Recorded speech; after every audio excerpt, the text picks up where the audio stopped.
Sarwar. Thank you, Presiding Officer. Figures published this week have revealed the extent of the homelessness crisis in Scotland. On this SNP Government's watch, 40,685 homelessness applications were recorded last year. That is the highest in a decade. And as of March 31st this year, there were almost 32,000 live homelessness applications. Every number is a human being in need of desperate help and support. But this SNP Government is failing them.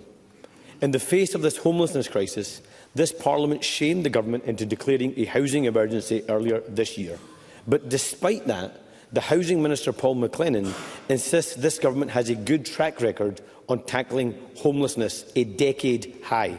So can I ask the First Minister, is there a housing emergency or not? First Minister.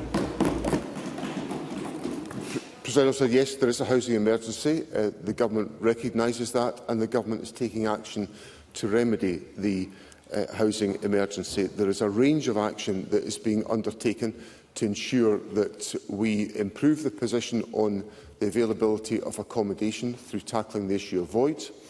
There is further work being undertaken to strengthen investment in the delivery, the construction of new homes and the refurbishment of existing homes to be available for rent. And there are steps being taken in the planning system to ensure that we can take the steps to tackle the housing emergency. So the Government is absolutely focused on building on its strong record of house construction to tackle the challenges that we face. Anna Sarwar. I welcome that the First Minister recognises a housing emergency, but the broader answer demonstrates a Government with its head in the sand and oblivious to the struggles of thousands of Scots facing homelessness as we speak. Let's look at the facts. Under this SNP Government, we have the lowest levels of home building by housing associations since Thatcher. Overall house building is down by 17%, and the affordable home building target is in tatters. And we now shamefully have record levels of children in temporary accommodation without a home to call their own. That is over 10,000 children left homeless on this Government's watch. And the number of young people living in B&Bs has soared in just the last 3 years by over 900%. So, First Minister, with record levels of homelessness and you now agreeing with the declared housing emergency, will you change course or will you back your out-of-touch Housing Minister? First Minister, I would be grateful, Mr Sarwar, if you could speak through the Chair. First Minister. Mr Sarwar challenges me on the Government's record, and he just talked about facts. So allow me to share some facts with Parliament. Between 2007 and 2024, this Government was responsible for the construction of an average of 7,750 affordable homes each year.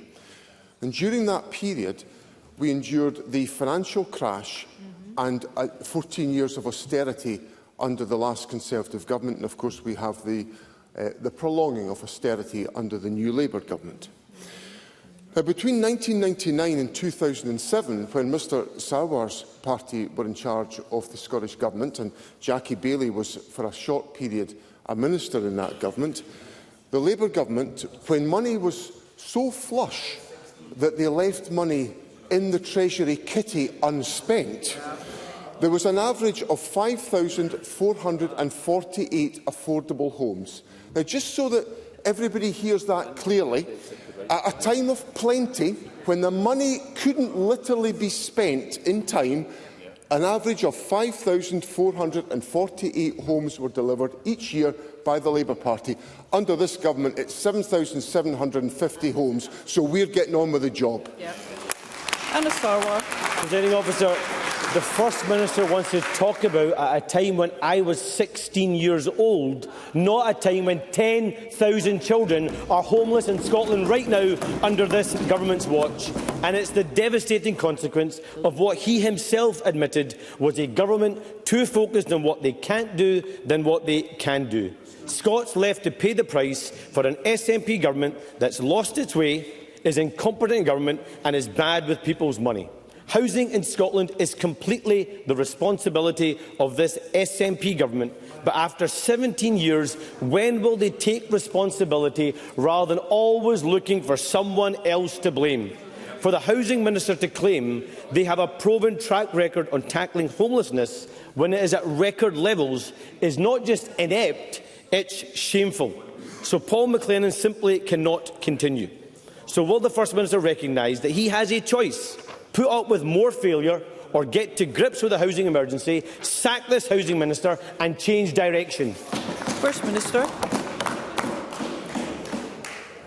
I would just point out to Parliament that, as usual, Anas Sarwar, when he's faced with facts that rebut his argument, always plays the man and not the issue. It's what Anas Sarwar always does. So let me just come back to the facts. Under this government, and I'm not evading our responsibility, under this government, we have built, on average, 7,750 affordable homes each year, compared to when Mr Sarwar's party were in charge, when the money was so abundant they couldn't actually spend it. They only managed to build 5,448 houses. Now, let's hear one another. That says to me that this government is getting on with the job. Now, Mr Sarwar said to me that this area of policy is all under the responsibility of the Scottish Government, and to an extent that is true. Housing policy is our responsibility. But there is a budgetary question here.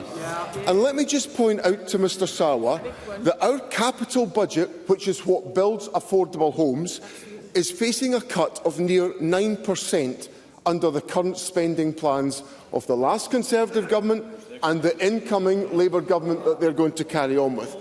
Our financial transactions budget has been cut by a whopping 62%. Now, First Minister. I have raised with the Chancellor of the Exchequer and with the Deputy Prime Minister the absolute total stupidity and folly of presiding over a 62% cut in the financial transactions budget. So if Mr Sarwar would like to help Scotland in any way, shape or form, why doesn't he persuade the UK Labour Government to desert the Tory agenda and to start investing in our country? Thank you. Question number 3, Lorna Slater.